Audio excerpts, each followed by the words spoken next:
Hello தோழிகளே, தேனிசை Tamil audio நாவல் சேனலுக்கு உங்களை அன்புடன் வரவேற்கிறேன். நான் உங்கள் ஆர்ஜே சாரா. இன்னும் நம்ம சேனலை சப்ஸ்கிரைப் பண்ணாதவங்க சப்ஸ்கிரைப் பண்ணிக்கோங்க. அப்படியே பக்கத்தில் இருக்கிற பெல் பட்டனையும் கிளிக் பண்ணி விட்டுடுங்க. அப்பதான் நாங்கள் போடுற ஒவ்வொரு வீடியோவும் உங்களுக்கு நோட்டிஃபிகேஷனாக வந்து சேருங்க. கதையை கேட்டு பிடிச்சிருந்ததுன்னா லைக் பண்ணுங்க. கமெண்ட் பாக்ஸில் கதையை பற்றின கருத்துக்களை மறக்காமல் பதிவிடுங்க. உங்கள் ஃப்ரெண்ட்ஸ் அண்ட் ஃபேமிலிஸுக்கும் நம்ம சேனலை ஷேர் பண்ணுங்க. எழுத்தாளர் இந்து அவர்கள் எழுதிய வதைக்கும் அஹிம்சையே. ஒத்த ஆன்டி ஹீரோவுக்கே கதிகலகி போகுங்க. இங்க 2 பேர் இருக்கானுங்க. ஒவ்வொன்றும் ஒவ்வொரு ரகமா. கிராமத்து பாஷை தித்திக்க வதைக்கும் அஹிம்சையே. அத்தியாயம் 1. குளத்தூர் கிராமம். ஒரு காலத்தில் இயற்கைக்கு பஞ்சமின்றி பச்சை பசைல் என்று கண்ணுக்கும் மனதுக்கும் குளிர்ச்சியாக பறந்து விரிந்து காணப்பட்ட இக்கிராமத்தின் பெருமைகள் ஏராளம். ஆனால் தற்போது மக்கள் செய்யும் பாவக்கணக்கை எல்லாம் தன்மேல் சுமந்து கொண்டு நீர்வளம் மண்வளம் அனைத்தையும் தனக்குள் புதைத்து கொண்டு பொன்விளையும் பூமி இன்று வறண்ட நிலமாக மாறி காட்சியளித்துக் கொண்டிருக்கிறது. என்னதான் தற்போதைய காலகட்டத்தில் டெக்னாலஜி மூலம் அனைத்தும் வளர்ந்து விட்டாலும் இந்த ஊரில் உள்ள மக்களின் மனநிலை அனைத்தும் மாறாமல் இன்னும் அதல பாதாளத்து பழைய பஞ்சாங்கமாகவே தான் இருக்கிறது. கிராமத்திலேயே பெரிய வீடு நம்ம நாட்டாமை தண்டாயுதபாணி வீடுதான். அந்த காலத்து கட்டமைப்புடன் வீட்டின் முன்னே ஒரு 5 அடிக்கு அழகுக்காக சிவப்பு ஓடுகள் போடப்பட்டு அதன் பிறகு பின்னால் எல்லாம் உறுதியான தளம் போடப்பட்டிருக்கும். ஊருக்குதான் அவர் தீர்ப்பு வழங்கும் நியாயமான நாட்டாமை. வீட்டினில் குடும்ப பெண்களை கூட மதிக்க தெரியாதவர். பெண்கள் என்றாலே ஆணின் அடிமைவாதிகள்தான். அடுப்பூதி சோறு பொங்கதான் லாயக்கி. கட்டியவள் கணவன் ஆசைக்கு இணங்க எந்த நேரத்திலும் அவனுக்கு மறுப்பு கூறாமல் முந்தி விரிக்க வேண்டும் என்றெண்ணம் ஆணவமிக்க மனிதர்.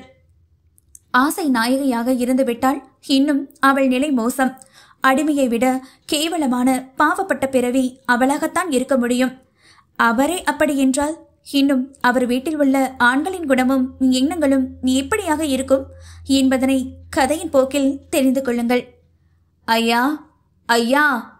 அந்த பெரிய வீட்டு வாயிலின் வெளியே அந்த ஊர்க்காரரின் அழைப்பு சத்தம் வெகு நேரமாக கேட்டும் உள்ளிருந்து யாரும் எட்டி கூட பார்க்கவில்லை. ஆனாலும் அவரது இறைஞ்சும் குரலும் நிறுத்தியபாடில்லை. அடுப்பங்கரையின் பக்கத்தில் உள்ள சிறிய மறைவில் அந்த வீட்டின் வேலைக்காரியோடு சல்லாபம் செய்து கொண்டிருந்தான் தண்டாயுதபாணியின் இளைய மகன் ஆனந்தபாலன். கரும பிடிச்சவைங்க நேரங்கட்ட நேரத்துல வெளியே நின்று ஏலம் போடுவாங்க. தேக்கு மரத்திலான பெரிய கதவு திறந்திருந்தும் யாரும் வெளியே சென்று பார்க்காத கடுப்பில் அந்த பெண்ணின் மீது இயங்கிக் கொண்டிருந்தவன் சட்டென அவளை உதறி தள்ளிவிட்டு எழுந்துவிட தானும் சேலையை வாரி சுருட்டி கொண்டு மனவேதனையுடன் கண்ணீரை துடைத்தபடியே மூளையில் அமர்ந்து கொண்டாள். ஏய், இந்தாரடி, போயிட்டு அந்த ஆளுக்கிட்ட என்ன விஷயம்னு கேட்டு வர. அதுக்குள்ள எந்திரிச்சு ஓட பார்த்த கால 2யும் ஒட்டுக்கா நறுக்கி விடுவேன். எங்க அப்பா கிட்ட உன் ஆத்தாக்காரிக்கு உடம்புக்கு முடியலன்னு அவசர தேவைக்கு பணம் வாங்கினது ஞாபகம் இருக்குதுல்ல? ஆனந்தன் அதிகாரமாய் மிரட்டிய தோரணையில் வேதனை மொத்தமும் எச்சிலோடு சேர்த்து தொண்டைக்குள் விழுங்கியவளாக இருக்குதுங்கய்யா என்றால் தன் தலைவிதியை நொந்து கொண்டு. அது அந்த கடன் மொத்தமும் வட்டியோட திருப்பி என் கைக்கு வர வரைக்கும் நான் சொன்ன விஷயம் எப்பவும் ஞாபகத்துல இருக்கணும். நாக்கை உள்மடைத்து சொடக்கிட்டு மிரட்டியவன் மோகம் வடியாத எரிச்சலுடன் வேட்டியை தேடி எடுத்து கட்டினான் ஆனந்தபாலன். நன்று வாட்ட சாட்டமாக மாநிறத்தில் கட்டிலும் காளை போல் பார்க்க நன்றாகத்தான் இருப்பான். வயது 38. இன்னும் திருமணம் முடித்துக் கொள்ளும் எண்ணம் இல்லை. கேட்டால் திருமணம், ஆனால் சுதந்திரம் சந்தோஷமும் ஒரு சேர பறிப்போய் விடுமாம். மனைவி பிள்ளை குட்டிகள் என்று அவர்களை பார்த்து கொள்ளவே காலம் ஓடிவிட்டால் தனக்கு பிடித்தமான குடி கூத்தியாள் என வாழ்க்கையை எப்படி வாழ்வது என்று வீட்டில் பெரும் வாக்குவாதம் இப்போது வரை சென்று கொண்டுதான் இருக்கிறது. தண்டாயுதபாணியும் எவ்வளவோ சர்க்கரையாக பேசி பார்த்து விட்டார். ஆனா இந்த மாப்பிள்ளையோ எதுக்கு பொண்டாட்டி என்ன சொத்தே வப்பாட்டி எக்கச்சக்கமாக போச்சே கணக்கு. பள்ளிக்கூட போக இல்ல பல்லாப்பட்டி ஓட இல்ல கோக்குமாக்கு ஆகி போச்சே எனக்கு. இத குத்தமின்னு சொன்னா அவக்கு இருக்கு. நாசுக்காக அவனது அப்பனையும் பாடலின் மூலம் கிறுக்கு என்று முதுகின் பின்னால் விரலை ஆட்டி கத்தியபடியே செல்பவனை பற்களை கடித்துக் கொண்டு மட்டுமே பார்க்க முடியும் அவரால். சில நிமிடங்கள் கழித்த பின்னே கடுப்போடு வெளியே வந்த ஆனந்தபாலனை கண்ட அந்த பெரியவர், தம்பி நாட்டாமையா இருக்காவளா? பணிவுடன் கேட்டிட அவரை மேலும் கீழும் ஒரு மார்க்கமாக பார்த்தான் அவன். இருந்திருந்தா நான் என்ன இதுக்கு வேலையை பாதியோட நிறுத்திவிட்டு வெளியே வரப்போறேன். சரி, என்ன விஷயம்? ஸ்ட்ரைட்டா மேட்டருக்கு வாயா. மரியாதையின்றி நக்கலாக கேட்டு அவன் வேட்டையை மடித்து கட்ட அந்த பெரியவர் தனது சூழ்நிலையை இவனிடம் சொல்ல முடியாமல் திணறி போனார். யோ பெருசு, உள்ள முக்கியமான வேலையா இருந்தவனை கூப்பிட்டு நிக்க வச்சுப்புட்டு நீ என்னத்தையா யோசிச்சுட்டு இருக்க? அவரை திமிராக அதட்டும் வேளையில் சர்ரென வழுக்கி நின்ற ஜீப் சத்தம் கேட்டதும் இருவரது பார்வையும் அப்பக்கம் திரும்பியது. ஆனால் ஆனந்தனின் பார்வையில்தான் சிறு அலட்சியம். கஞ்சி போட்டு சுருக்கம் இல்லாத அயன் செய்த வெள்ளை வேஷ்டியில் தோளில் துண்டுடன் 40 வயதிலும் இளமை குறையாது முறுக்கிவிட்ட மீசையில் கட்டுமஸ்து மீனி அதிர மிடுக்காக ஜீப்பை விட்டு இறங்கி வந்தான் அமரதேவன். அவன் பின்னாலே ஜீப்பிலிருந்து இறங்கி கையில் பூஜை கூடையுடன் தலை நிறைய பூவும் மஞ்சள் வண்ண பட்டும் கட்டி நகைக்கு ஏத்த எந்த ஒரு பஞ்சமும் இல்லாமல் மஞ்சள் பூசிய அழகு வதனம் பளிச்சிட 36 வயதிலும் நல்லிடம் குறையாது சாந்த சொருவினியாக லட்சணமாக நடந்து வந்த அமரதேவனின் மனைவி வேதநாயகியும் தங்கள் வீட்டின் வாயிலில் நின்றிருந்தவர்களை பார்த்தபடியே எதுவும் பேசாமல் தலை குனிந்து கொண்டு உள்ளே சென்று விட்டாள். தேவனை பார்த்ததும் ஏதோ கடவுளை நேரில் பார்த்தது போல, பெரிய தம்பி என பதட்டமாக அவனிடம் வந்த பெரியவரை தோள் பிடித்து நிறுத்தி, என்ன விஷயம் தங்கராசு? பதட்டப்படாம சொல்லுங்க என்றான் அதிகார குரலை சற்றே பணித வைத்து. தம்பிக்காரன் இவ்வளவு நேரம் பேசியதற்கும் அண்ணன்காரன் இப்போது பேசும் பணிவான வார்த்தையும் நினைத்து யாரும் தப்பு கணக்கு போட்டுடாதீங்க. இவன் நல்லவன், அவன் கெட்டவன்னு 2 பயல்களும் பொல்லாத கேடிங்கதே, வெவ்வேறு விதத்துல குணத்துல. பொறுத்திருந்து பாருங்க. தம்பி, என் மவ காலேஜ் படிக்க ஆசைப்பட்டுச்சேன்னு சரி நாம தான் படிக்காம தற்கொலையா போயிட்டோம். ஒத்த பிள்ளை தானே, அது ஆசைப்பட்டபடியே படிப்பை படிக்கட்டும்னு கடனை வாங்கி டவுனில் இருக்கிற காலேஜுக்கு அனுப்பி படிக்க வச்சேனுங்க. அவர் கண்ணீரோடு சொல்லிக்கொண்டே இருக்க, ஆமாம் பெருசு, உன் மவன் பேர் என்ன? கோகிலாவா கோதாவரியா? இடையில் குறுக்கிட்டு சந்தேகத்தை கேட்ட ஆனந்தனை தேவன் முறைத்த முறைப்பில், இந்த முறப்புக்கு ஒன்றும் குறைச்சல் இல்லை, முணுமுணுப்போடு உதட்டை முறுக்கி கொண்டான். நீ மேலே சொல்லுங்க. போன இடத்துல ஒரு பயலோட காதலாகி அவன் மனசை கழிச்சு கடைசியில் இப்போ வயிற்று தள்ளிக்கிட்டு வந்து நிற்கிறா தம்பி. அந்த பயலை தேடி போய் நியாயம் கேட்டா, இந்த பொண்ணை நான் பார்த்தது கூட இல்லை, வீணா என் மேலே பழிய போடாதீன்னு அப்பட்டமாக போய் சொல்லுதான். இப்போ என் மவ வாழ்க்கையே அந்தரத்தில் ஊசலாடுது தம்பி. இந்த விஷயம் மட்டும் ஊருக்குள்ளே தெரிஞ்சா நாங்கள் குடும்பத்தோட விஷத்தை குடிச்சு சாக வேண்டியதுதே. தங்கராசு வேதனையாக சொல்லி அழுக, அப்புறம் ஏன் சாகாம இங்கே வந்திரு? பின்னால் கை கட்டி நின்று எங்கோ பார்த்து எகத்தாளம் செய்தவனை என்ன செய்வது? இலை ஆனந்து, உள்ள போய் கொள்ளையில இருக்கிற வக்கப்பொறை எல்லாத்தையும் வண்டியில ஏற்றி மாட்டு கொட்டைகளை அடுக்கி வெயில என்றான் கண்டிப்பான குரலில் அமரதேவன். ஆமா, படிக்க போன இடத்துல எவனையோ நம்பி ஏமாந்து வயிற்ற நிரப்பிட்டு வந்தது அவ தப்பு. இதுக்கு இந்த ஆளு விவஸ்தை கெட்டு போய் இங்கே நின்று ஒப்பாரி வைக்குதான். இது ஒரு அபூர்வ ரகசியம்னுட்டு வேற அம்மூட்டு நேரம் என்னையும் கூட நிக்க வச்சு எதையும் சொல்லாம கடுப்பை கிளப்பிக்கிட்டு இருக்கேன் பிக்காளி பைய. வாய்க்குள் திட்டியபடியே முகத்தை சொல்லித்தாலும் மூத்தவன் பேச்சை தட்டாமல் வேலையை கவனிக்க சென்றவன் உள்ளே அவன் சிதைத்து விளையாடிய மங்கையின் நினைவை அப்போதே மறந்து போயிருந்தான். சரி, கவலைப்படாம போயிட்டு வாங்க. அந்த பையன் யாரு என்னன்னு விசாரிச்சு 4 தட்டு தட்டி உம்ம அவளோட அவனை சேர்த்து வாழ வைக்குதேன். அப்பவும் முடியாதுன்னு ஓவரா பண்ணானா வழக்கம் போலதே அந்த பையலை நமக்கு அடிமையா வச்சுக்கிட்டு பிள்ளைய களைச்சு வேற நல்ல வரன்னு பார்ப்போம். இந்த விஷயம் யாருக்காதுக்கும் போக வேணாம். தேவன் நம்பிக்கையாக வாக்கு கொடுக்க அதுவே தேவ வாக்கு என்று நன்கு அறிந்த தங்கராசு பெருமூச்சு விட்டு அவனுக்கு நன்றி சொல்லி அங்கிருந்து சென்றார். தந்தைக்கு உதவியாக ஊருக்கு உபதேசம் செய்யும் அமரதேவனின் மற்றொரு முகம் அவனது மனைவி மட்டுமே அறிந்திருக்கிறாள். தேவன் பெண்கள் விஷயத்தில் குணம் கெட்டவன் இல்லை என்றாலும் பெண்கள் என்றால் ஏளனம்தான். ஆனால் வெளியே பெரிதாக காட்டிக்கொள்ள மாட்டான் வீட்டை தவிர. அதுவே இந்த ஆனந்தபாலன் மணிக்கு ஒருத்தி என விதவிதமாக வாழ்க்கையை சல்லாபத்துடன் அனுபவித்து வாழ்பவன். கஷ்டம் என்று வரும் பெண்களுக்கு பணத்தை வாரி இறைத்துவிட்டு படுக்கையை பகிர்ந்து கொள்ள கட்டளையிடுபவன். சிலர் கட்டுப்படுவர். சில பெண்கள் சரிதான் போடா என எதையும் சமாளிக்கும் மனநிலையில் வந்த வழியை பார்த்து சென்று விடுவர். இவன் புத்தி அறியாத யாரும் பண விஷயத்தில் இவனிடம் வைத்துக் கொள்ள மாட்டார்கள். அப்படித்தான் உள்ளே கண்ணீருடன் கிடக்கும் வண்ணமயிலும் தான் பணம் வாங்குவது இவன் காதில் எட்டாதவாறு தண்டாயுதபாணியிடம் கெஞ்சி கேட்டு தன் அன்னையின் மருத்துவ செலவுக்காக கைமாத்தாக வேலை செய்து கழித்து விடுகிறேன் என்று சில ஆயிரங்களை வாங்கியிருந்தாள். ஆனால் இந்த ஆந்தைக்காதனுக்கு எப்படியோ கேட்டுவிட்டதே சங்கதி. அதிலிருந்தே அவளை மிரட்டி உருட்டி கைமாத்தாக வாங்கிய படத்திற்கு இவனே வட்டியும் போட்டு குட்டியையும் போட்டு விட்டான். பெரியவனை கையெடுத்து தானாக வணங்கும் ஊர் ஜனங்கள் சின்னவனை கும்பிட்டே ஆக வேண்டும் என்ற கட்டாயத்தில் பணிவாக வணங்க வைத்திருக்கிறான் இவன். அத்தியாயம் 2. சிதிலமடைந்த பேதையாய் ஆனந்தன் கசக்கி போட்ட குப்பை உடலை கண்டு மௌனமாய் கண்ணீர் வடித்தாள் பூங்கோதை. அந்த வீட்டில் வேலை பார்த்த செல்வியின் மகள். உதவாக்கரை கணவர் ஊரை சுற்றிலும் கடன் வாங்கி சீட்டு பீடி குடி என குடும்பத்தை அளித்த மாமன்னராகி போக வயது 30 எட்டிய பெண்ணான கோதைக்கு திருமண செலவுக்கு கூட பணத்தை சேர்க்க முடியாமல் வறுமை என்றே ஒத்த மனுஷியாக திண்டாடி போனாள் செல்வி. கோதைக்கு அடுத்து இன்னும் 2 பிள்ளைகள். 11வது படிக்கும் தங்கையும் 9 வயதான சிறிய கடைக்குட்டி தம்பியும். எல்லாம் காலம் கடந்தும் மாமன்னர் அயராது பார்த்த வேலைதான். பூங்கோதை குடும்ப சூழ்நிலையால் 12ஆம் வகுப்பு வரை படித்துவிட்டு சிறிது நாள் வீட்டில் இருந்தவள் பிறகு தாய் மட்டும் தனியாக படும் கஷ்டத்தை பார்த்து தானும் வேலைக்கு செல்ல துணிந்தவளை தடுத்து கட்டாயமாக வீட்டில் அமர்த்தி கொண்டாள் செல்வி. கோதை கபடமற்று இரக்கம் பார்க்கும் குணம் கொண்டவள். சற்றே ஊதிய உடல்வாகத்தான் என்றாலும் அழகில் சிறந்தவள். அப்படி இருக்க நாட்டு நடப்புகளை எல்லாம் கேள்விப்பட்டு விளங்காத கணவரை வைத்துக்கொண்டு எப்படி அவளை வேலைக்கு அனுப்புவது என்று பெண் பிள்ளையை பெற்ற வயிறு கலங்க பயந்தே உலகம் தெரியாமல் தைரியம் கற்காமல் பூச்சென்று வாய் செத்த பூச்சியாகவே வளர்த்து விட்டாள்.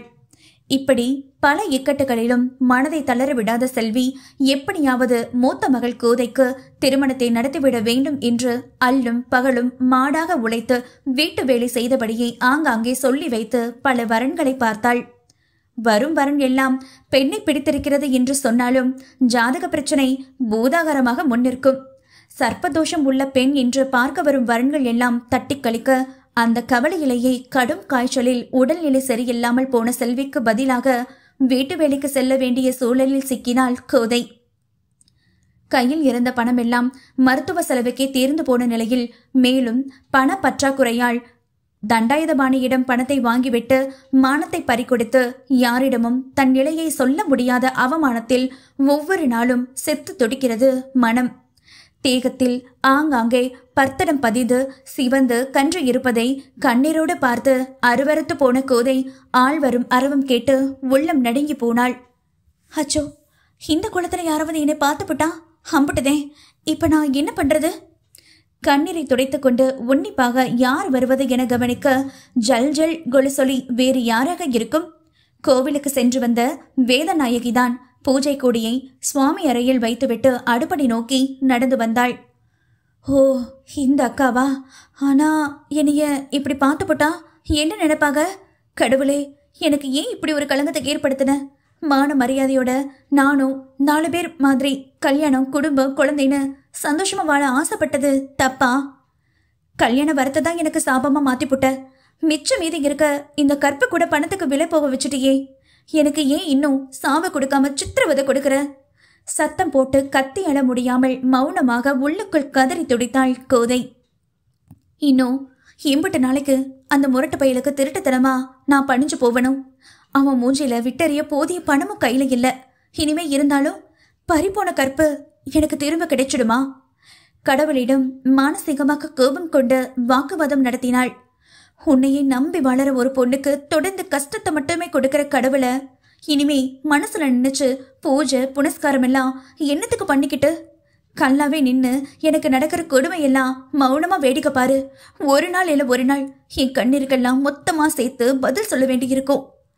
ஆற்றாமையில் மனதுக்குள் புழுங்கி தவித்தவள் காலுக்கிடையே அவன் ஏற்படுத்திய ரணங்களை பொறுத்து கொண்டு சத்தமில்லாமல் வேக வேகமாக உடலில் சேலையை சுற்றி கொண்டு கொள்ளை பக்கம் இருந்த சிறிய கழிப்பறையில் புகுந்து முகத்தை அடித்து கழுவி கொண்ட கோதை அவசரமாக வெளியே வர அவள் முன்பு நின்ற நாயகியை கண்டு கொஞ்சம் திடுக்கிட்டு விழித்தாள். அக்கா, நீய இங்கட என்ன பண்றிய? தவறு செய்த பயத்தின் வெளிப்பாட்டில் பேச முடியாமல் நான் தந்தி அடித்தன. ஏன், இது என் புகுந்து விடு, நான் இங்கன வரக்கூடாதா? கோதையை அளந்தபடியே நாயகி கேட்டிட, அச்சோ அப்படி இல்லை, கோயிலுக்கு போறேன்னு சொன்னீங்களே, அதுக்குள்ளவா வந்துட்டேன்னு கேட்க வந்து மாற்றி கேட்டுப்புட்டேன். பொய் பேசி பழக்கம் இல்லாதவளுக்கு சமீப காலமாக வெறும் பொய்யிலே ஊறி வாழ வேண்டிய நிலை வந்து போன கொடுமையை எங்கனம் சொல்லி கதறுவது? நம்பிட்ட, இந்தா புடி என அவளின் கரத்தை இழுத்து எதையோ புதைக்க, அக்கா என்ன இது? அதிர்ச்சியில் கண்மொழி பிதுங்கினாள் கையில் உள்ள பொருளை கண்டு. ஓ அம்மாவுக்கு கொண்டு போய் மருத்துவம் பாரு, மிச்ச மீதிய யார்கிட்ட கடன் வாங்கினியோ கொண்டு போய் கொடுத்து முதல்ல அவகளை தலைமுளைக்கிட்டு நிம்மதியா இங்கன வேலைக்கு வா என்றாள் அழுத்தம் திருத்தமாக. அதில் நாயகிக்கு உண்மை தெரிந்து போய் பேசுகிறாளோ என நெஞ்சு குறித்து பதட்டமடைந்த கோதை வெளியே வந்த அந்த அசிங்கத்தை பற்றி கேட்க முடியாமல் அவமானத்துடன் எச்சரி விளங்கினாள்.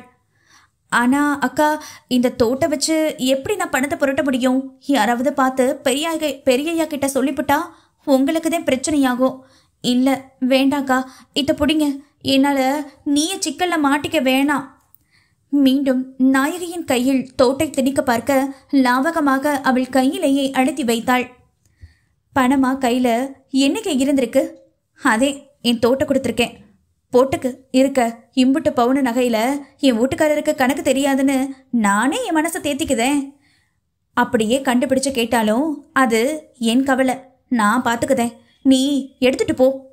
தீர்க்கமாக சொல்லவும் தட்ட முடியாமல் கையில் தோட்டை வைத்துக்கொண்டு கலக்கமாக தலையாட்டிய கோதையை விரக்தியாக பார்த்தாள் நாயகி. கிட்டத்தட்ட அவள் நிலைமையும் கோதையின் நிலையைப் போலத்தான். என்ன ஒன்று, ஊருக்கு மதிப்பாக கழுத்தில் தாலியும் பொட்டும் பட்டும் நகையும் ஆடம்பரமாக சுமந்து கொண்டு பிறந்த வீட்டிற்கு களங்கம் சேரக்கூடாதென அமரதேவனின் ஆணவத்திற்கு அடிபணிந்து வாய்சத்த பூச்சியாகத்தான் வாழ்ந்து கொண்டிருக்கிறாள் வேதநாயகி. அவளுள் புதைந்து கிடக்கும் வேதனைகளை ஒற்றை அத்தியாயத்தில் முடித்துவிட முடியாதே. ஒன்னும் கவலைப்படாத கோத, உங்க அம்மாவுக்கு சீக்கிரமே உடம்பு குணமாக்கி அவங்க ஆசைப்பட்டபடி உன் வாழ்க்கை நல்லபடியா அமையும், பயப்படாம போயிட்டு வா. மங்கள முகத்துடன் சொன்ன நாயகியின் முகம் பார்த்த கோதை தயக்கமாகவே அங்கிருந்து சென்றவளின் கண்கள் கலங்கி போயின. உயிரை விட மேலான கற்பை என்னை விட்டு போன பிறகு எனக்கு இன்னொரு நல்ல வாழ்க்கையா? என் தலைவிதிப்படி என்ன நடக்குமோ அதன்படியே நடந்துட்டு போகட்டும். வேதனையாக நினைத்தவள் இந்த தோட்டை எப்படி அடமான வைப்பது என்ற யோசனையுடன் அவள் வீட்டை அடைந்தாள் கோதை. இங்கே கோதை சென்ற பின்பு பெருமூச்சு விட்ட நாயகிக்கு தன் குழந்தனின் லீலைகள் எதுவும் தெரியாமல் இல்லை. ஆனால் அவனுக்கு பலியாக கோதைதான் மாறப்போகிறாள் என்ற விஷயம் ஒரு 2 நாட்களுக்கு முன்பு இதே சமையல் கட்டின் பின்னே நின்று கோதையை ஆனந்தன் விரட்டி கொண்டிருந்த போதுதான் தெரிய வந்தது. இந்த 2 நாட்களில் எப்படியாவது கோதையிடம் பணத்தை பிரட்டி கொடுத்து அவள் மானம் காத்து விடலாம் என்று தவியாய் தவித்தவளுக்கு அடுத்தடுத்த பரபரப்பான வேலைகளை தேவன் வழங்கி இருந்தான். அதற்குள் கோதையின் நிலைமையும் இன்று கவலைக்கிடமாக்கி போனதை அவளின் கசங்கிய செயலையும் அந்த மறைவின் பின்னே தரையில் தெரித்து கிடந்த ஆண்மையின் திரவத்தையும் கண்டே நொந்து போனாள். உள்ளம் நொந்து என்ன பயன்? இந்த அவளையால் மட்டும் ஏன் இப்படி செய்தாய் என ஆனந்தபாலனின் சட்டையை பற்றி கேட்டுவிட முடியுமா? அப்படி கேட்டாள் முதலில் கழுத்தை பிடித்து வீட்டை விட்டே அடித்து துரத்தப்படுவது அவள்தான். அதையெல்லாம் நினைத்தபடி மீண்டும் அடுப்படிக்கு வந்த நாயகி அந்த வீட்டின் பட்டுடுத்திய வசதியான வேலைக்காரியாகி போனாள். தங்கராசுவிடம் பேசிவிட்டு உள்ளே வந்த தேவன் தோளில் கசங்காமல் இருந்த வெள்ளை துண்டை எடுத்து உணவு மேஜையில் வீசிவிட்டு சட்டையும் உள்பனியனையும் கலட்டி அதனோடவே போட்டவன் திமிரி பிடித்த கட்டுடல் தேகத்தை வளைத்து சோம்பல் முறித்தபடி சாய்வு நாற்காலியில் சாய்வாக அமர்ந்தான். ஏட்டி, இன்னமும் காப்பி தண்ணி கொண்டு வராம உள்ள எண்ணெய் தடி பொண்டிக்கிட்டு இருக்கவ? அடுப்படியின் வாயிலை பார்த்தபடியே உள்ளிருந்தவளின் செவித்திரையை கிழித்தான் அமரதேவன். இதோ வந்துட்டேங்க. கை கால்கள் நடுக்கமுற அவசரமாக காஃபி கலந்து எடுத்து வந்து நீட்டியவளை உச்சி முதல் பாதம் வரை அளந்தன அவனது கூரிய விழிகள். இன்னும் மட்டும் உள்ள என்னத்தை பண்ணிட்டு இருந்தவ? வீட்டுக்கு வந்து எம்புட்டு நேரமாவது. அவளை அதட்டிய தேவன் மனதில் காலையில் கோவிலுக்கு செல்லும் முன் அணிந்திருந்த அதே புடவை, நகைகள், ஆனாலும் ஏதோ ஒன்று மட்டும் மிஸ்ஸிங். இப்படியாகத்தான் அவன் கெஸ்ஸிங் ஓடிக்கொண்டிருந்தது காஃபியை பருகியபடியே. வந்துங்க, ராத்திரிக்கு போட்டு போன பாத்திர பண்டமெல்லாம் அப்படியே கிடந்ததுங்க. அதே சுத்தம் பண்ணிட்டு வச்சுட்டு இருந்தேன். திணறலாக சொன்னாள். அவனது பார்வை வீரியம் தாங்காது. ஏன் அந்த கோதை வீட்டு வேலைக்கு வரலையா? பதுங்கி பதுங்கி வெளிரிய முகத்துடன் வீட்டை விட்டு வெளியேறிய கோதையை பார்த்தான் தான். ஆனாலும் இந்த கேள்வி அவன் மனைவியை சோதிக்க. வந்தாங்க, ஆனா என்னன்னு தெரியல, அவளுக்கு ரொம்ப காய்ச்சல் அடிக்குது போல, சோர்ந்து போயிருந்தா, அதே அவளை வீட்டுக்கு போக சொல்லிட்டேன் என்று சொன்னதுதான் தாமதம். உணவு மேஜையில் அடுக்கி வைத்த தட்டுக்கள் எல்லாம் பெரும் சத்தத்துடன் சிதறி விழுந்து நாயகியின் இதய துடிப்பை அதிகரித்து இருந்தது. நாயே, யாருடி இந்த வீட்டுல உனக்கு முடிவெடுக்கிற உரிமையை தந்தது? சின்ன விஷயனாலும் என்னையவோ அப்பாவையோ தம்பியையோ கேட்டுட்டு செய்யணும்னு எத்தனை தரம் உனக்கு சொல்லியிருக்கேன். காதல வாங்க முடியாத அளவுக்கு திமிரு கூடி போச்சோ? காட்டு கத்து கத்திட தலை குனிந்தபடி மூளையில் ஒடுங்கினாள் நாயகி. திருமணமாகி 15 வருடங்களாக பார்க்கிறாள் தேவனின் கோபத்தை. ஒரு பக்கம் அவன் கோபம் பழகி போனாலும் மற்றொரு பக்கம் மிகுந்த அச்சத்தை கொடுப்பதென்னவோ உண்மைதான். பொட்டச்சினா, வீட்டு ஆம்பளைங்க கிட்ட கலந்து பேசாம சிறு துரும்பு கூட அசைக்க கூடாது. இனிமே இப்படி நடந்துச்சு, உன் அப்பா வீட்டுக்கு போய் சோத்துக்கு சிங்கி அடிக்க வேண்டியதா போகும். கடுமையாக விழிகளை உருட்டி எச்சரித்துவிட்டு மீண்டும் இருக்கையில் அமர கன்னம் தாண்டிய கண்ணீரை அவசரமாக துடைத்து கொண்டாள் நாயகி. ஏய், என்ன அப்படியே மசமசன்னு நின்னுப்புட்ட? எங்க அப்பாவுக்கு இன்னைக்கு பிறந்த நாள். மதியத்துக்கு கோயில்ல அன்னதானத்துக்கு ஏற்பாடு பண்ணி இருக்கிறது தெரியும் தானே? இன்னும் கொஞ்ச நேரத்துல சாப்பாடு செய்ய ஆளுங்க வந்துடுவாங்க. போய் கொள்ளைய சுத்தம் செஞ்சு அடுப்படி மூட்டி வை. நான் கொஞ்ச நேரம் போய் ஓய்வு எடுக்குதேன். சிடுசிடுத்து விட்டு அவன் அறைக்கு செல்ல அடுத்த நிமிடமே வேதநாயகி கொள்ளைக்கு சென்று மும்முரமாக வேலையில் கவனமானாள். அத்தியாயம் 3. பஞ்சாயத்து தலைவர் தண்டாயுதபாணியின் பிறந்த நாளை முன்னிட்டு ஊர் முழுக்க மூளை முடுக்கெங்கும் அவருடைய ஃப்ளக்ஸ் பேனர்கள் தான் விதவிதமாக வைக்கப்பட்டிருந்தது. மதியம் சிறப்பான அன்னதானம் வழங்க இருக்க ஊர் மக்கள் மொத்தமும் அமரதேவன் வீட்டில்தான் குழுமியிருந்தனர். வீட்டின் பின்னே ஏக்கர் கணக்கில் காலியாக இருந்த இடத்தில் பரபரப்பாக சமையல் வேலைகள் நடந்து கொண்டிருக்க நாயகியின் நிலையோ செக்கு மாட்டை விட மிக மோசமாக இருந்தது. ஊருக்கே அன்னதான விருந்து என்றால் சும்மாவா? 8க்கும் மேற்பட்ட விறகு அடுப்புகளில் சாம்பார், ரசம், கூட்டு, பொரியல், அப்பளம், வடை, பாயாசம், உருளை மசாலா, சப்பாத்தி, குருமா, மோர், மோர் மிளகாய், ஊறுகாய், அல்வா, கேசரி என அடுப்பில் இருந்து இறக்க இறக்க அடுத்தடுத்த பதார்த்தங்களை சமையல்காரர்கள் சமைக்க அவர்களுக்கு தேவையானவற்றை பம்பரம் போல் சுழன்று ஓடி ஓடி எடுத்து தருவதிலேயே குருத்தெலும்பு முறிந்து போனது. அப்பாவுக்கு பிறந்த நாள், கோவிலுக்கு சென்று அபிஷேக ஆராதனை பார்த்ததும் அர்ச்சனை செஞ்சுட்டு வந்துடுவோம் என்று அதிகாலையிலேயே நாயகியை கையோடு இழுத்து சென்ற தேவன் பின் வீட்டிற்கு வந்ததும் அவளை உட்கார விடவில்லை. மாத சம்பளத்திற்கு வேலைக்கு சென்றால் கூட உடல்நலம் குன்றினால் விடுமுறை எடுத்துக்கொள்ளலாம். ஆனால் நாயகி வாக்கப்பட்டு வந்த வீட்டில் அரை மணி நேர ஓய்வுக்கு கூட கணவன், மாமனார், கொழுந்தன் என்று ஒவ்வொருடமும் அனுமதி பெற்று அவர்கள் சரி என்றால் மட்டும்தான் ஓய்வு, சாய்வு எல்லாமே. இவர்களிடம் கெஞ்சி கேட்பதற்கு பதில் தன் வேதனை மறைத்து வேலையினையே செய்துவிடலாம் என்ற எண்ணத்தில் மாங்கென வேலை செய்தும் அவளை தலையில் தூக்கி வைத்தா ஆடப்போகிறார்கள்? பெண்தானே என்ற ஒற்றை அலட்சியம் போதுமே அவள் மனதை சோர்வடைய செய்ய. நாயகி, அந்த பெரியவருக்கு என்ன வேணும்னு கேட்டு எழல வை. அப்படியே பக்கத்துல பெரிய சாமி இருக்காரு பாரு, அவரையும் கவனி. கொஞ்ச நேரத்துல பஞ்சாயத்து பிரசிடென்ட் வருவார்ல, கவனமா இருந்து மரியாதையா அவரை உள்ள அழைச்சிட்டு சாப்பாடு போடு. அடுத்தடுத்து வந்து கொண்டே இருந்த ஊராட்களுக்கு குனிந்து குனிந்து பரிமாறுவதே கடினமாக இருக்க, இதில் வேறு கணவனும் மாமனாரும் சேர்ந்து அங்கே ஓடு இங்கே கவனி என படுத்தும் பாட்டில் அனைத்திற்கும் மண்டையை ஆட்டிக்கொண்டு வீடெங்கும் நாயகி நாயகி என்றவளின் பெயரை எதிரொலிக்க காலில் சக்கரம் கட்டிக்கொண்டு ஓடினாள். மதியம் தொடங்கி இரவானது வரை எச்சியிலையை மாட்டு துளவத்தில் எடுத்து போட்டு சோறு சமைத்த பெரிய பெரிய அண்டான் குண்டான் அனைத்தையும் சுத்தமாக கழுவி கமிழ்த்து வைத்துவிட்டு வீட்டை மொத்தமும் மாப் போட்டு ஆய்ந்து ஓய்ந்த நிலையில் அறைக்கு வந்தாள். அங்கு அவளுக்காகவே காத்திருந்தான் அமரதேவன். இம்பட்டு நேரமாடி உனக்காக காத்திருக்கிறது? சட்டுப்பட்டுன்னு வேலையை முடிச்சுட்டு வர தெரியாது? உள்ள வந்ததும் தேவனின் கடுமையான குரலை அவளை வரவேற்க வேர்த்து விறுவிறுத்து நின்றாள் வேதநாயகி. இல்லைங்க, இன்னைக்கு வேலை ஜாஸ்தி, அதெல்லாம் முடிச்சுட்டு வர தாமதமாகி போச்சு. மொத்த களைப்பும் அவளின் முகத்தில் பிரவேசிக்க சோர்ந்து உரைத்தவளின் பேச்சை எல்லாம் என்றைக்கு காது கொடுத்து கேட்டிருக்கிறான். ஏன் லேட்டுன்னு கேட்டா காரணமா சொல்ற? உன்னைய மாதிரி ஒரு வக்கத்த சோம்பேறிய கட்டினதுக்கு என் தம்பி மாதிரி ஒண்டி கட்டையாவே இருந்திருக்கலாம். வேறசா வா, காத்தால ஒரு போர்டு மீட்டிங் இருக்கு. சிடுசிடுப்பாக சொன்ன கணவனை ஆயாசமாக கண்டாள் நாயகி. ஏய், இன்னும் என்ன மசா மசான்னு நின்றுட்டு இருக்க? வான்னு சொன்னேன்.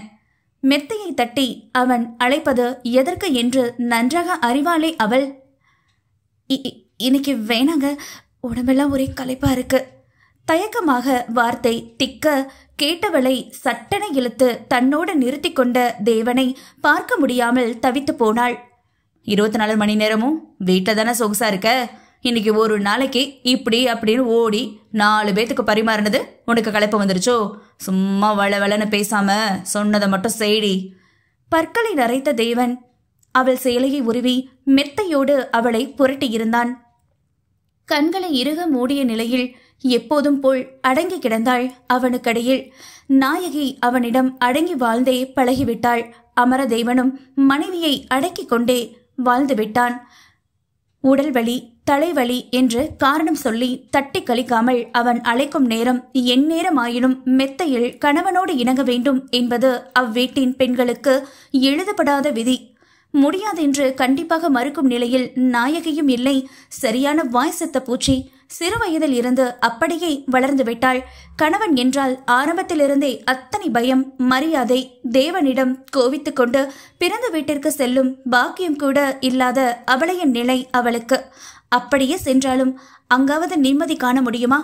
வயது முதிர்ந்த தாய் தந்தையின் கண்ணீரும் புலம்பலுமே அவளை வதைத்து கொன்றுவிடும். இவை அனைத்தையும் விட மிகப்பெரிய கவலை, ஏக்கம், ஆசை அத்தனையும் பிள்ளை வரம் ஒன்று மட்டும்தான்.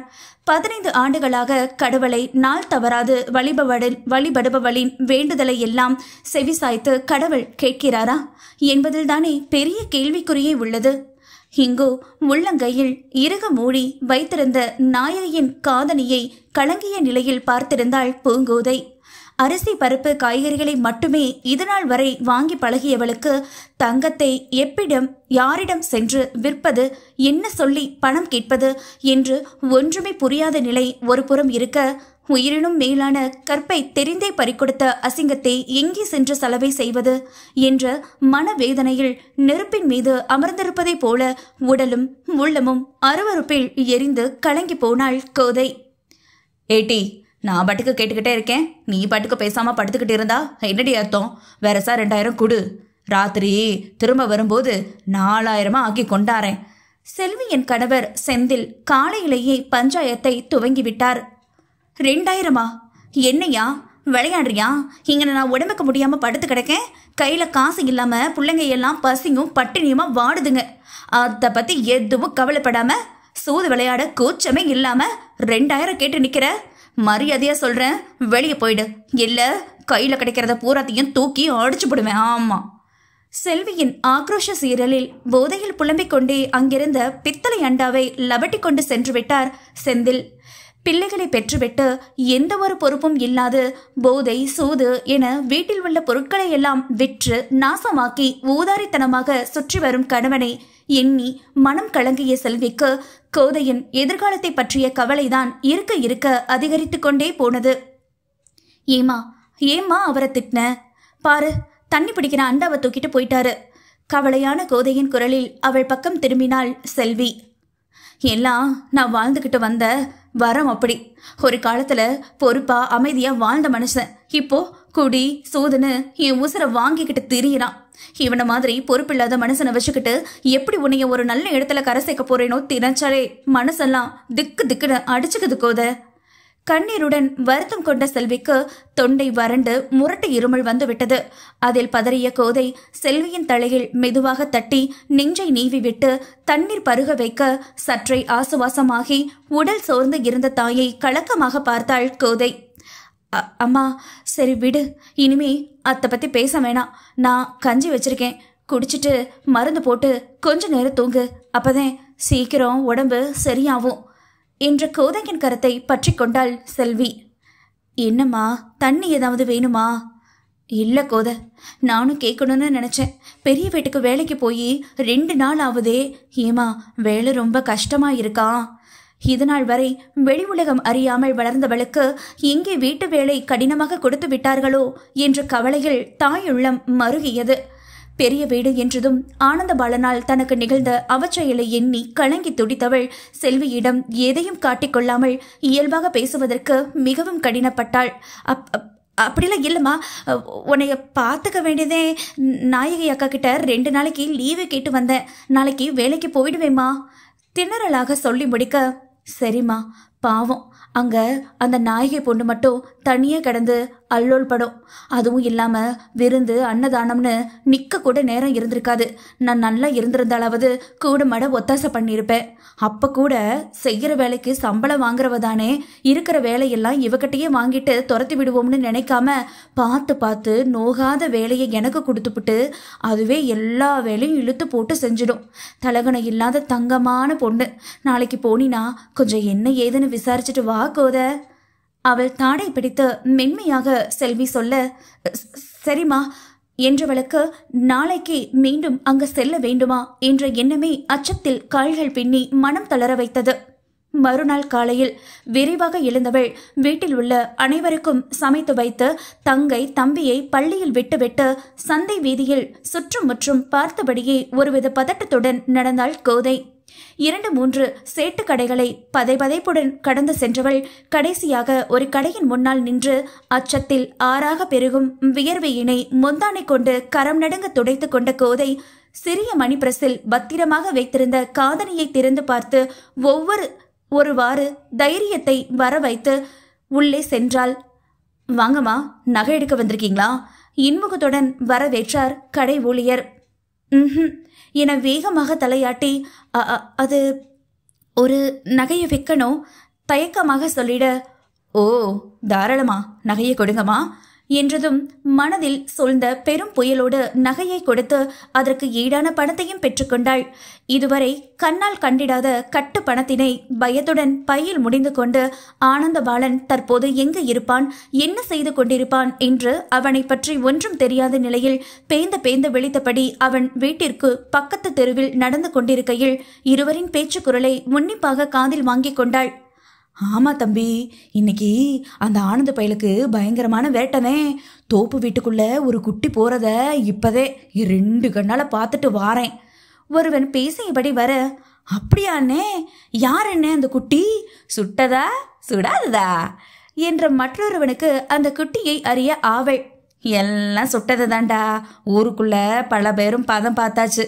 கொஞ்ச நாளைக்கு முன்னாடி அவ புருஷனுக்கு ஏதோ கவர்மெண்ட் வேலை வாங்குறதுக்கோசரம் ஆனந்துகிட்ட கடன் வாங்கி இருக்கா போல. அதே இன்னைக்கு வட்டிக்கு பதிலா இவ. தங்களுக்குள் கிசுகிசுத்து சிரித்தபடி இருவரும் நடந்து செல்ல அவர்கள் பேசியதை காதால் கேட்க முடியாமல் அருவருத்தவளாய் இன்றே அவன் கடனை வட்டியோடு கொடுத்து அவனை தலைமுழுகிட வேண்டும் என்ற உறுதியோடு ஆனந்தபாலனை தேடி தோப்பு வீட்டிற்குள் விரைந்தாள் பூங்கோதை. அத்தியாயம் 4. சுற்றியும் அடர்ந்த மரங்கள் சோழ இயற்கையின் தனிமையில் வண்ணப்பூக்கள் பூத்து குலுங்கும் பசுமையான செடிகளுக்கு நடுவே சிறியதாக அமைக்கப்பட்டிருந்த அந்த தோப்பு வீட்டை பார்க்க ரம்மியமாக தெரிந்தாலும் உள்ளிருக்கும் வக்ரனின் ஆளுமையில் அவ்விடமே ஒவ்வாமையை ஏற்படுத்தி முகம் சொலிக்கவை செய்தது. கையில் பணத்துடன் மலங்க வெளித்து நின்ற கோதையை கண்டு சுற்றி இருந்த சில ஆணகன், இவளா என்பது போல் தங்களுக்குள் கிசுகிசுத்து கொள்ள அவமானத்தில் தேகம் கூசி போனாள். சிவப்பு நிற ஓடுகளால் கூரை போல கட்டிய வீடு குனிந்து செல்லும் அளவிற்கு தாழ்வாக இருக்கும். சரியாக கதவு மூடப்படாத வீட்டில் இருந்து வெளிவரும் முடுகல் சத்தத்தில் செவிகள் கூசி அருவருப்பையே தந்தது. உள்ளே ஆனந்தபாலன் என்ன செய்து கொண்டு இருப்பான் என அந்த அச்சுதமே திரை விலக்கி படம் போட்டு காட்டிட, கேவலம் இப்படி ஒரு நாசக்காரனிடமா தன் பெண்மையை பறிபோக வேண்டும் என்ற வேதனையில் தன்னையே நொந்து கொண்ட கோதை கலங்கி நின்றாள் கலக்கமாக. ஏமா, நீ ஆனந்த வீட்டுல வேலை பார்க்குற செல்வி மாவ தானே? அங்கிருந்த ஒருவன் வேட்டியை மடித்து கொண்டு அவளிடம் வர, சரியாக தன்னை அடையாளம் கண்டு கொண்டானே என்ற பயத்தில் கோதையின் கால்கள் இரண்டும் கிடுகிடுவென ஆடினாலும் ஆமா என்பது போல மெல்ல தலையசைத்தாள். ஓ ஆமா, உனக்கு இங்கன என்ன வேலை? யோசனையாக அந்த ஆள் கேட்டிட, அது உள்ள அவகளை பார்க்கணும். தோப்பு வீட்டின் பக்கம் விரலை நீட்டி தயக்கமாக சொன்ன கோதையை மேலும் கீழும் ஒரு பார்வை பார்த்தவன் மீண்டும் ஏதோ கேட்க வாய் திறக்கும் போது சட்டென வாய் மூடிக்கொண்டது. சோம்பல் முறித்தபடி மேல் சட்டை இல்லாமல் கசங்கிய கைலியோடு வெளியே வந்த ஆனந்தனை கண்டதும், இலே இங்கன என்ன சத்தம்? பெரிய கொட்டாவி விட்ட ஆனந்த் தலை குனிந்தபடி பதட்டமாக நின்றிருந்த கோதையை புருவம் உயர்த்தி பார்த்தான். அது ஒன்றும் இல்லை ஆனந்து, இந்த பிள்ளைய இங்கன புதுசா பார்க்கவும் என்ன ஏதுன்னு விசாரிச்சுக்கிட்டு இருந்தேன். அதுக்குள்ள நீயே வந்துட்ட. பணிவாக அவன் சொன்னதும், அதே நான் வந்துட்டேன்ல, நீ கிளம்பு. நக்கலாக சொன்ன ஆனந்த பாலன் அவன் தோள்பட்டையை பிடித்து தள்ளிவிட்டு துரத்தியவனாக தலையை மட்டும் அவனுக்கு பின்னால் திருப்பி, ஏய் இப்ப நீ போ. அடுத்த தரமும் வட்டி பணம் நேரத்துக்கு கொடுக்கலினா இங்கதான் வரணும், புரிஞ்சுதா? அதே தோப்பு வீட்டில் இருந்து அலங்கோலமாய் வந்தவளிடம் அதட்டலாக கேட்டிட சரி என்பதாய் சொல்லிவிட்டு ஓடிவிட்டாள் அந்த பெண். அவள் போனதும் தலை நிமிராது இருந்த கோதையின் முன்பு திட ஆத்திரமாய் ஆனந்த பாலன் நிற்பதைக் கண்டு இதயம் படபடத்தாள் கோதை. என்ன விஷயமா வந்த? அதட்டலாக கேட்டவன் குனிதே இருந்த அவள் பால் முகத்தை கரம் நீட்டி நிமிர்த்த போக சட்டென தலையை பின்னுக்கு இழுத்து அவன் தொடாதவாறு நகர்ந்து கொண்டவளை அலட்சியமாக நோக்கினான். இதெல்லாம் எம்புட்டோ பார்த்தாச்சுடி. முதல்ல பிடிக்கலன்னு நடிக்கிறவளுங்கதே. ஆனந்தா உன் சொகை இல்லாம உடம்பு முறுக்குதுடான்னு என் மேலேயே வந்து விழுவாளுங்க. இதோ உன்னைய கூட தொட்டு 4 நாள் இருக்குமா? அதுக்குள்ள என்னை தேடி வந்திருக்கியே, திரும்பவும் சுகத்தை அனுபவிக்கத்தானே? கேலியாக இதழ் வளைத்தவன் சட்டென கோதையின் சதைப்பற்றான இடுப்பில் கரம் பதித்து வெடுக்கென தன் தேகத்தோடு இறுக்கி நிறுத்தி கொள்ள இறுக்கிய அதே வேகத்தில் அவன் கரத்தை உதறி தள்ளிவிட்டு விலகி நின்ற கோதை அரண்டு போனாள். பா, நான் வேகம். அன்னைக்கும் இப்படிதான். முதல்ல தொடும்போது ஓட்டப்பந்தயம் காட்டினேன். பிறகு பொட்டி பாம்பா அடங்கி என் அசைவுக்கு தகுந்தாப்புல கண்ணை மூடிக்கிட்டு படுத்து கிடக்கல. அது மாதிரி இப்பவும் வெரசா வாடி ஜோலி கிடக்கு. ஏற்கனவே அவள் அதிர்ச்சி மாறாமல் அஞ்சி நிற்க மீண்டும் தாவி அவளின் திடம் வாய்ந்த இடையினை பற்றி இழுத்தவன் சட்டென அவள் முந்தானை சரித்து தளதளவென அலைபோல் ஆடிய மென் வயிற்றை உள்ளங்கையால் கசக்கியபடியே பெண்ணவளின் முகிழ்ந்து பருத்த கொங்கையில் முகத்தை புரட்டி ரவிக்கையோட சிகரத்தின் கூர் முனையை கடித்து எச்சில் செய்ததில் கண்ணீர் ஊற்றெடுக்க நிலைகுலைந்து போனாள் கோதை. சொல்ல முடியாத அவமானத்தில் திளைத்து போனவள் கடினப்பட்டு ஆனந்த பாலனை தன்னிடமிருந்து தள்ளிவிட்டு அவசரமாக முந்தானையை சரி செய்த கோதை மேல்மூச்சு கீழ்மூச்சு வாங்க தீட்சண்ய விழிகளால் அவனை குத்தி கழித்தாள். சி, என்ன மனுஷன்யா நீ?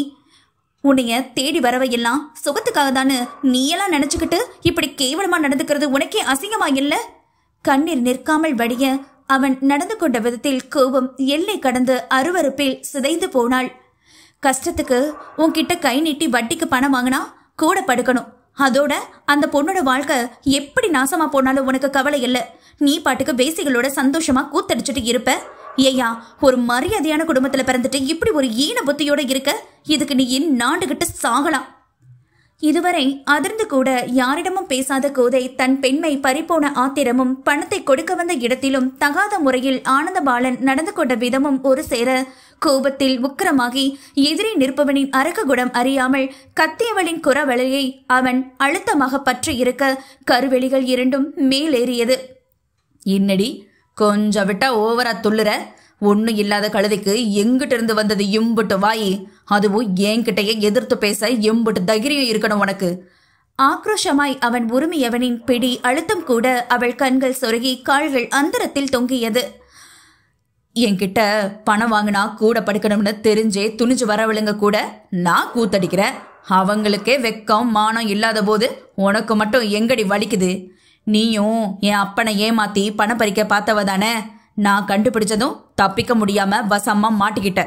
நியாயப்படி பார்த்தா என் குடும்பத்துல யார்கிட்ட பணம் வாங்கினாலும் அதுக்கு சந்தாவா என்கிட்ட சரணடையணும்னு நல்லா தெரிஞ்சுக்கிட்டு துணிஞ்சு என்னைய தேடி வர நீயே எல்லாரும் தாண்டி நாண்டுகிட்டு சாகணும். சீற்றமாக உரைத்துவிட்டு அவளை உதறி தள்ளிவிட பலமான இருமலுடன் மண் தரையில் விழுந்து கழுத்தை நீவியபடி வேதனையாக அவனை பார்த்தவளின் கண்கள் ஏகத்திற்கும் கலங்கி இருந்தது.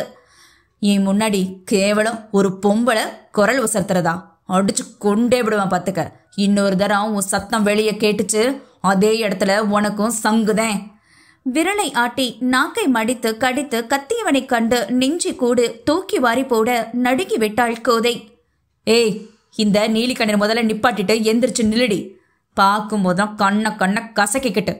கசங்கிய கைலியை பிடித்து பிரித்து மீண்டும் கட்டியபடி ஆனந்தபாலன் கத்த படபடப்பாக கண்ணீரை துடைத்து கொண்டு எழுந்து நின்ற கோதை தரையில் விழுந்த பணப்பையையும் வேகமாக எடுத்துக்கொண்டாள். அதுவரை அவள் கையில் கெட்டியாக வைத்திருந்ததை கவனிக்காதவன் தற்போது அதனை அவசரமாக கோதை தேடி எடுக்கவும் யோசனையாக கண்டு, கையில என்னடி பையே என்றபடி வேகமாக பிடுங்கி பிரித்தவன் கண்கள் இடுங்கியது. ஏதடி இம்புட்டு பணம்? கட்டு பணத்தையும் கையில் எடுத்து ஆட்டியவனை எச்சில் விழுங்க பார்த்தாள். தண்டாயுத பாணியிடம் இருந்து கைமாத்தாக வாங்கிய பணத்திற்கு பெண்மையை பறித்து கொண்டான். இதுவும் நாயகி கொடுத்த பொருளை விற்று வாங்கிய பணம் என தெரிய வந்தால் என்னென்ன செய்வானோ என்று நினைக்கும் போதே உள்ளம் பதை பதைக்க அடிவயிற்றில் பயப்பந்து உருண்டது. ஏய், உன்னையத்தான் கேக்கேன். வாயில என்ன கொழுக்கட்டைய வச்சிருக்கிறவ? சொல்லு, ஏது இம்புட்டு பணம்? துளைக்கும் பார்வையால் அவளை அளந்தவனுக்கு திடீர் எப்படி இவளிடம் இவ்வளவு பணம் என்ற சந்தேகம் தோன்றியது. அது பணம் அம்மா அம்மா என் கல்யாணத்துக்கு சீட்டு போட்டது. உங்க கடனை அடைக்க வேற வழி இல்லாம அவசர தேவைன்னு வாங்கிட்டு வந்தேன். இதை கொடுக்கதேன் இம்புட்டு தூரம் வந்தேனே தவிர வேற எந்த எண்ணமும் எனக்கு இல்லை. வட்டியோட சேர்த்து பணத்தை கொடுத்துவிட்டேன். தயவு செஞ்சு இனிமே என்னைய தொந்தரவு பண்ணாதீய. கையெடுத்து கும்பிட்டவளின் குரல் நடுங்கி கண்ணீர் திணறலாக சொல்லி முடித்த கையோடு வெறுவெறுவென அங்கிருந்து ஓடிய கோதையை கண்ட ஆனந்தபாலன் தாடையை தேய்த்தபடி அந்த பணத்தை திருப்பி பார்த்தான். அதிகாலை நேரம். சேவல் கூவும் சத்தத்தில் கண் வெடித்த நாயகியின் மனதில் வெறுமை மட்டுமே குடிக்கொண்டிருந்தது. பக்கவாட்டில் அவள் கணவன் அசந்து உறங்கிக் கொண்டிருக்க ஒரு கழித்து படுத்து அவன் முகத்தை பார்த்தாள் வேத நாயகி. ஊருக்கெல்லாம் நியாயம் தர்மம்னு வியாக்கணம் பேசிட்டு எல்லார்கிட்டையும் மரியாதையா நடந்துக்க தெரியும். ஆனா என்கிட்ட மட்டும் எப்பவும் முசுடா நடந்துக்க வேண்டியது. மெல்லிய முணுமுணுப்போடு உறங்கும் போது சற்றே கனிந்த முகமாக கண்மூடி இருந்த கணவனை நெருங்கி இரவு கூடலின் போது கலைந்து போன அவன் கேசத்தை வருடிவிட்டு அவன் முகத்தினை ஆசையோடு தடவி பார்த்தாள். அவன் ஒளித்திருக்கும் போது நிமிர்ந்து பார்க்கவும் அத்தனை பயம். மற்ற நேரங்களில் சாதாரணமாக இருக்கும் முகம் கூட இவளை கண்டால் முறைப்பது போலவே கடினம் கூடி போவதைக் கண்டு பெண்மனம் பதறி போகுமே. காத்தால ஆனா கண் விழிச்சு குளிச்சு தயாராகி வெளியே போற வரைக்கும் நாயகின்னு ஏனும் விட்டு என்னைய உங்க முன்னாடி வச்சு ஏதாவது வேலை வாங்க வேண்டியது. வீட்டுக்கு திரும்பினதும் திரும்பவும் என்னத்தையாவது சொல்லி உங்க முன்னாடியே என்னைய அலைய விட வேண்டியது. கொஞ்சம் நான் காணாம போனா கூட வீடே அதிர்ற அளவுக்கு கத்தி அலம்பல் பண்றது. ராத்திரி கட்டில சேர்ந்த பிறகுதான் கொஞ்சமாவது இந்த வாய் மூடும். இதுக்கெல்லாம் அர்த்தம் என் மேல உள்ள பாசமா இல்ல காமமா? இது வரைக்கும் என்னால புரிஞ்சுக்க முடியலங்க. 15 வருஷமாச்சு நமக்கு கல்யாணம் முடிஞ்சு. ஒரு நாள் கூட என்கிட்ட சிரிச்சு பேசினது இல்லை.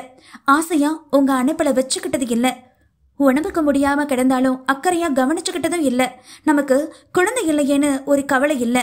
எப்பவும் பார்க்கும் போதெல்லாம் வள்ளுன்னு விழுந்து என் மனச எதுக்குங்க கலங்கடிக்கிறீங்க? கண்ணீரோடு அவனது வெற்று நெற்றியில் ஒற்றியவள் சீராக துடிக்கும் அவன் இதய துடிப்பில் மென்முத்தமும் வைத்து முகத்தை புரட்டினாள் நாயகி. தனிமையில் யாரிடமும் தன் குமுறலை சொல்ல முடியாது வாடுபவளுக்கு தினமும் கிடைக்கும் ஒரே ஆறுதல் உறங்கும் கணவனின் மென்மையை ரசித்து அவன் நெஞ்சில் புதைந்து கொள்வதுதான். நீங்க என்னதான் என்கிட்ட கடுமையா நடந்துக்கிட்டாலும் ஏதோ ஒண்ணு உங்களை வெறுக்க முடியாதபடி என் மனச கட்டி போடுது. எம்பிட்டு கோவப்பட்டாலும் சின்ன பிள்ளை போல எல்லா விஷயத்துக்கும் என்னைய நீங்க தேடுவீங்க பாருங்க. அப்போ உங்க முகத்தை பார்க்கவே அழகா இருக்கும். என்ன ஒண்ணு வெளியே சொன்னா என் பல்ல கலண்டு போகும். சரியான முசுடு புருஷன். சோகமாக நினைத்த நாயகி மெலிதாக சிரித்து கொண்டாள். இன்னும் ஏதேதோ என்ன அலைகளோடு வெடித்திருக்கும் போது கணவனிடம் மனசு விட்டு பேச முடியாதவற்றை எல்லாம் உதட்டசைவில் முணுமுணுப்பாக பேசியபடி சில நிமிடங்கள் அவன் மார்பில் புதைந்திருக்கும் சுகமோ சுகம். அடுத்த 20 மணி நேரத்திற்கு ஓயாமல் வேலை செய்ய இதுதான் அவளுக்கு எனர்ஜி பூஸ்டும் கூட. கணவனின் சூடான அணைப்பில் மீண்டும் கண் சொக்கி உறக்கம் கண்ணை மறைக்க துவங்கியதும் சட்டென சுதாரித்து எழுந்து கொண்ட நாயகிக்கு உறங்கும் கணவனை விட்டு பிரிந்து எழ மனமே இல்லை.